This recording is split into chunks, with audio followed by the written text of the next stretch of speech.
And attention on 232, this is the launch director performing the final poll for launch. Verify no constraints and go for launch. EGS Program Chief Engineer. EGS Program Chief Engineer verifies that the EGS, SLS, and Orion Program Chief Engineers have no constraints and are go for launch. Copy, Greg. Thank you. EGS Chief Safety Officer. The EGS CSO verifies the SLS, Orion, and EGS CSOs have no constraints and are go for launch. Copy, John. Thank you. Range Weather. Weather has no constraints and weather is go for launch.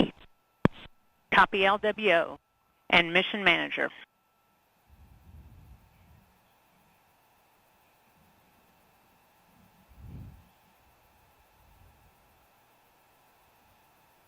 And Mission Manager, Launch Director. Launch Director, Mission Manager on 232. The mission management team has been polled. You have a go to proceed with terminal count and launch of Artemis 1. I copy all. Thank you. And NTD, Launch Director. Go ahead, Launch Director. Yes, sir. On behalf of all the men and women across our great nation who have worked to bring this hardware together to make this day possible, and for the Artemis generation, this is for you. At this time, I give you a go to resume count and launch Artemis 1. Copy, Launch Director, and thank you. All right, we do have a couple of steps to configure, and then we will be ready to resume the clock. CVSE, NTD. CVSC here. Initiate recording of Orion cameras at this time. In work. R, NTD. RSR here. Perform the booster ignition SNA arm rotation enable. NDT, RSR, booster ignition SNA arm and rotation enable is complete. And I copy. Thank you. Okay, so there you heard the poll from Launch Director. Early.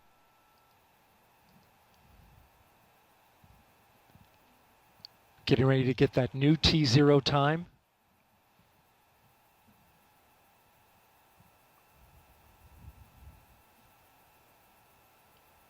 The poll that you heard was the NASA Test Director's poll, and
All right, and we have verified no cutouts at this time. And all personnel, we are going to resume the clock. GLS, you can resume the clock on your mark. GLS copies. Countdown clock will resume on my mark. 3, 2, 1, mark. GLS mainline has been initiated. Okay. T-minus 10 minutes and counting. We are T-minus 10 minutes away from liftoff of Artemis 1. As you can see, the clock is now moving. Let's put that up. T-minus 9 minutes and 47 seconds. The L-minus 15 poll complete. Show They went 06:47:44 is the new liftoff time. Affirm. Okay.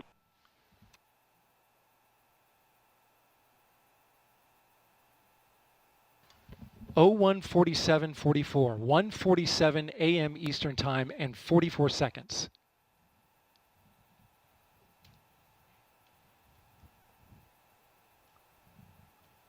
We went straight into terminal count.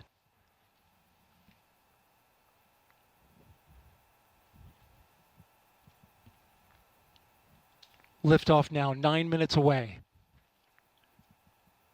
So terminal count. Control has been given over to the GLS, the ground launch sequencer, a computer and software that is doing all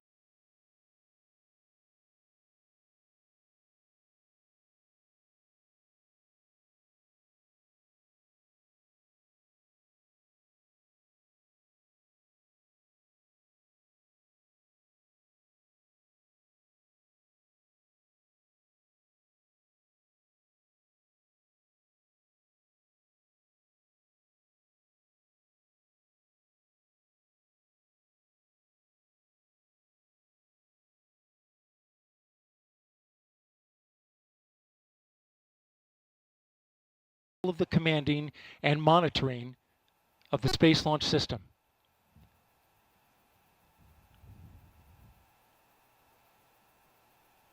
We'll hear call-outs from the GLS operator, Alex Pandalos.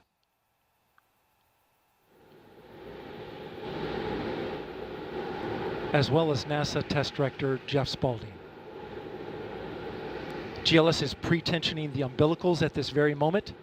You can see them as they run down the rocket. That's getting them ready to detach.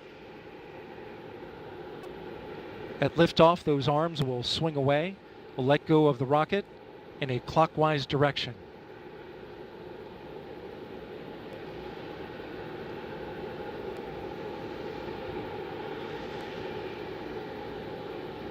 T-minus 8 minutes and counting. The GLS is performing up to 100 commands per second,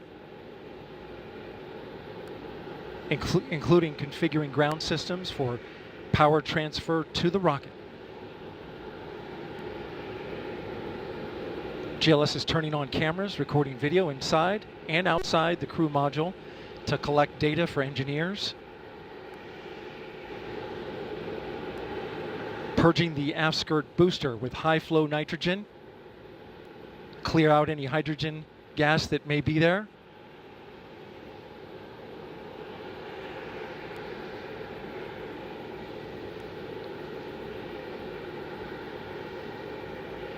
You can see the crew access arm is already retracted. When there is crew during Artemis 2, it would happen at T-minus 6 minutes. But out of abundance of caution, they went ahead and retracted the arm well ahead of liftoff. Want to point your attention to the base of the mobile launcher. If something wasn't done to reduce the power from the pressure caused by the rocket's ignition and thunderous sound, it could damage the rocket. So the ignition overpressure and sound suppression system will flood the mobile launcher with water. You'll see that sequence start at T-minus 17 seconds. Now coming up in less than 30 seconds, the ground launch sequencer will start bringing the high energy systems online, starting with core stage pressurization.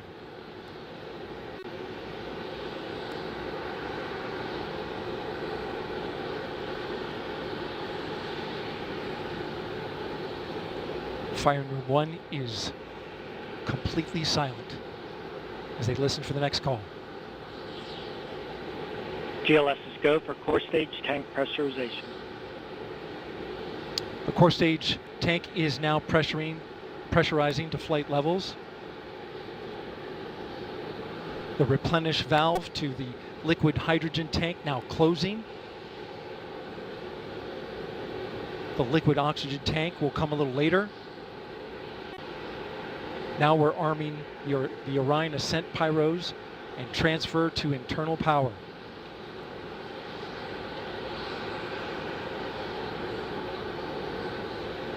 The launch abort system, or LAS jettison motor, is now armed. On this flight, the abort motor is inactive because there is no crew on board. Up next is the flight termination system, or FTS, which gives the Space Force the ability to destruct the rocket if it goes in the wrong direction. Let's listen in for that.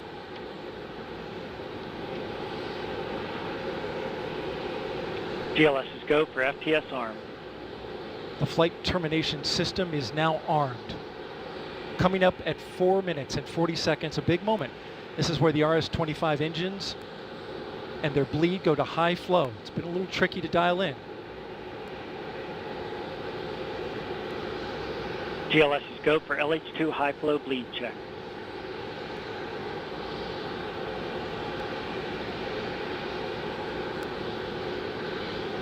Good word, we've passed that. The cryo team got the LH2 engine bleed pressure loop dialed in. They are now at the right temperature for launch. Countdown continues. T-minus 4 minutes, 15 seconds. Up next, GLS fires up the KPUs. Those are high-speed turbines which provide pressure to hydraulic pumps that steer the RS-25s. Stands for Core Stage Auxiliary Power Unit Start. GLS is go for core stage APU start. That now leads to the thrust vector control test at T-minus 2 minutes and 30 seconds. That can proceed now, and we will see the engines gimbal at the bottom of the core stage.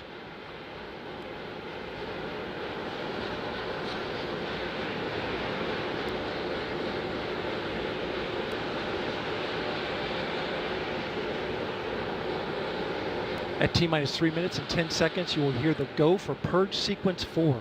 That's a helium purge of the 4 core stage engines downstream of the propellant valve, getting the air and moisture out.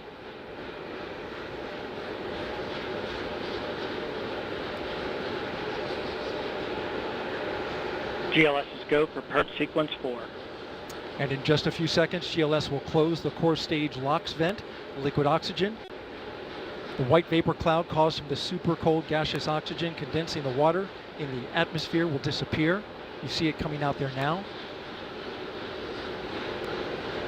And there it goes, it's closed. LOX vent closed, pressure rising in the core stage LOX tank to flight levels. Coming up in 15 seconds, look for that thrust vector control actuator test. Engines will gimbal.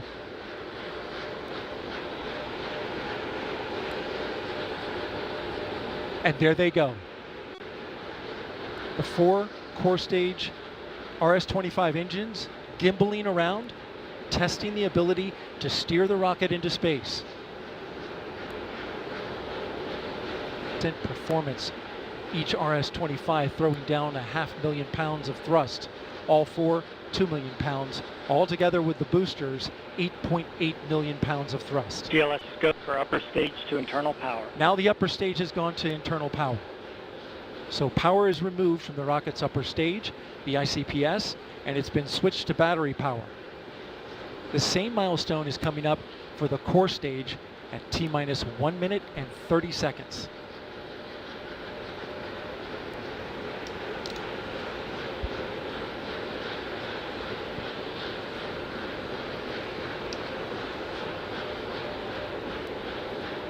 GLS is go for core stage to internal power. The rocket's core stage, which houses the 3 flight computers, is now on battery power. So there is no more hold time available because there's no more margin on the batteries. So if we have a hold, we'd have to recycle back to T-minus 10 minutes and recharge those batteries. The count continues. A note now, shortly after liftoff. 1 minute. Shortly after liftoff, Mission Control Houston will take control of the rocket, and my colleague, Leah Cheshire will take over commentary. T-minus 50 seconds and counting. Coming up at T-minus 33 seconds, the GLS will hand off control to the ALS. This is the autonomous launch sequencer. On board the rocket, it will take over command and control of the rocket. But the ALS will check, make sure there's no holds coming from the ground up until T-minus 2 GLS seconds. is go for ALS. And we are go for it, counting down to liftoff of Orion on its maiden voyage to the moon. Launch team can no longer recycle the count. Sound suppressor water now flowing 15. under the ML. And here we go. 10. Hydrogen burn-off igniters initiated. 7, 6, 5. 4-stage engine start. 3, 2, 1. Boosters in ignition. And liftoff of Artemis 1. We rise together back to the moon and beyond.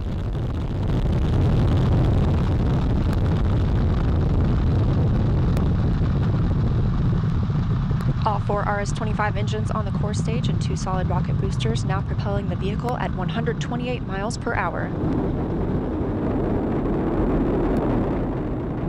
Hearing good control on the roll from teams in Mission Control Houston. All good calls so far. Now 30 seconds into the flight of Artemis 1. First milestone will be for the vehicle to pass through max Q at about 1 minute and 9 seconds into launch. This is the greatest period of atmospheric force on the rocket.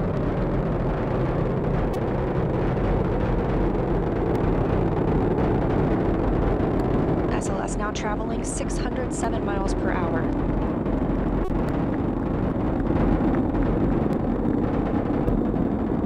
You're looking at 8.8 million pounds of maximum thrust. Quiet here in the loops in Mission Control.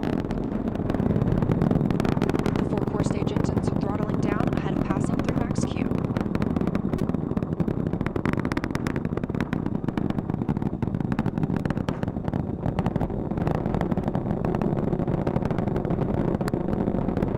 Now 1 minute, 21 seconds into the flight, traveling at 1,420 miles per hour.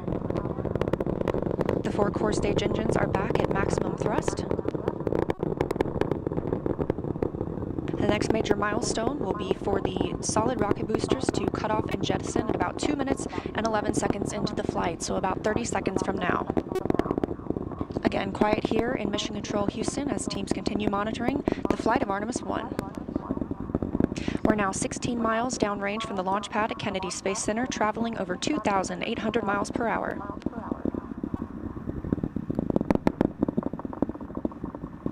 Standing by for solid rocket booster jettison and shortly thereafter.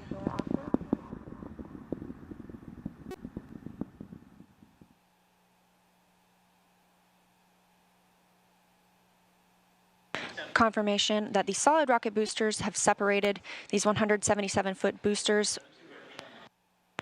Now the core stage continues to power the flight of Orion, all 4 RS-25 engines firing, traveling over 3,400 miles per hour, 46 miles downrange. Into the flight. Hearing nominal calls here in Mission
control, Houston.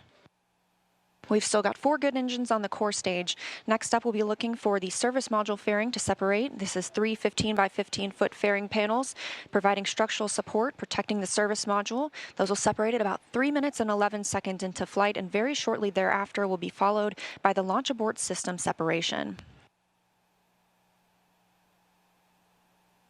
Just over 3 minutes into the flight of Artemis 1, now traveling over 4,060 miles per hour, 83 miles downrange. We just had confirmation that the service module fairing has separated.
And that the launch abort system pyros have fired, separating those from Orion as well. For future crew members,